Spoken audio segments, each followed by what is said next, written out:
I've known a few warlocks in my time. Talented, of course, though sometimes too eager to listen to the devils on their shoulders. Comes with the territory, unfortunately.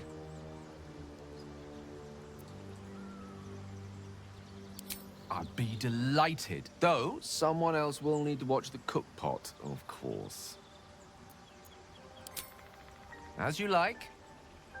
Won't stray far from my books. The Blade of Frontiers at your calling.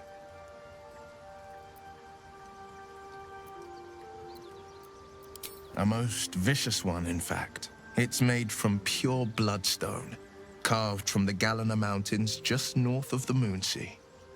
A reminder that sometimes blood must be shed and sacrifices must be made. But that story is reserved for lifetime friends and calmer days.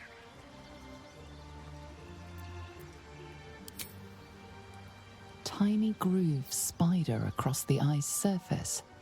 It resembles a sending stone used to confer with distant contacts. A sending stone? Nothing so special, I assure you. His breathing quickens, his jaw tenses. Will is keeping something from you.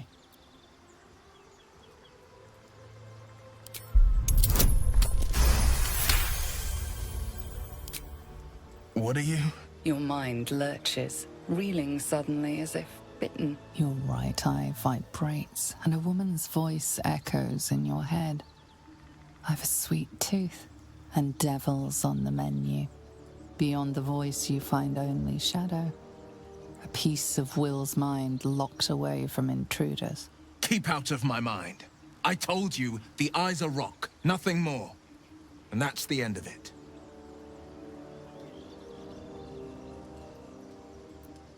Karlach's fires raged in Baldur's Gate before she escaped to Avernus, as my source told it. And she was planning to return. One of the archdevils Zariel's own. Chaos incarnate, a devil with pure fire for a heart. I made my way to Avernus to stop her.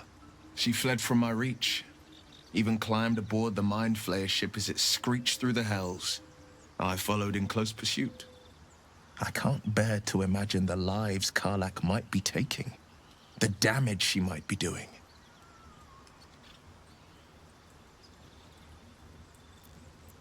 A powerful friend with a keen interest in privacy. I'm sworn to say no more.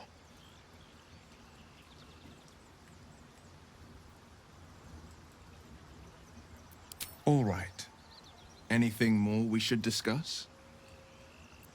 My father once said, one does not pursue a champion's life. One merely answers its call. So it was for me. I was hunting near the Cloakwood when I heard it. A child crying out from a lone farmstead. I found him in the fields, flanked by goblins. His mother's corpse bled into the soil next to him. I don't remember much of the battle, but I remember drying the boy's tears after.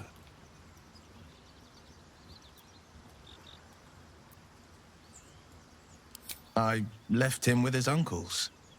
5 years on, and he's flourishing. If only every child was so lucky.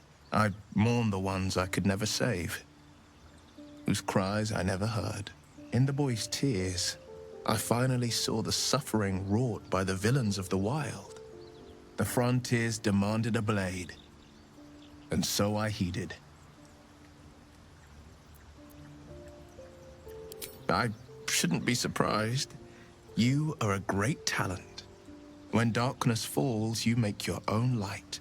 The helpless, though, they need the light of others. They're the ones who seek out the blade.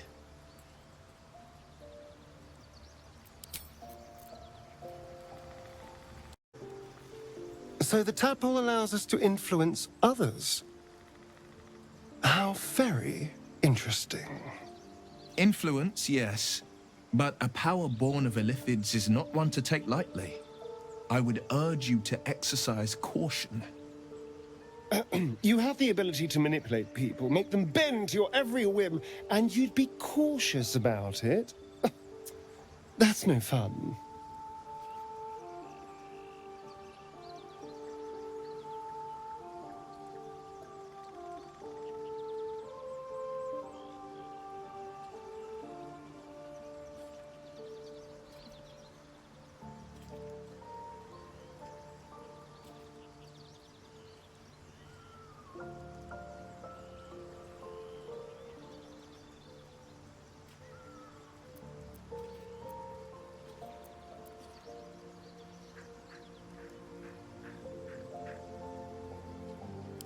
My point exactly.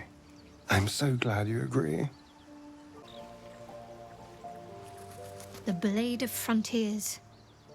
Let's hope Will lives up to his name. We'll need all the help we can get.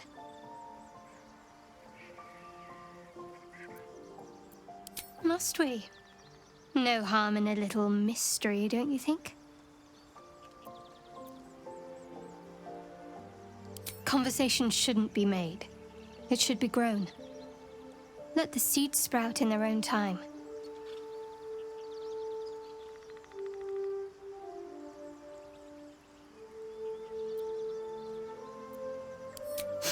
Sweet of you, but don't worry.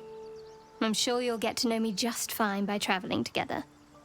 No need for interrogations just yet. Thank you. I'm sure we'll get along perfectly well.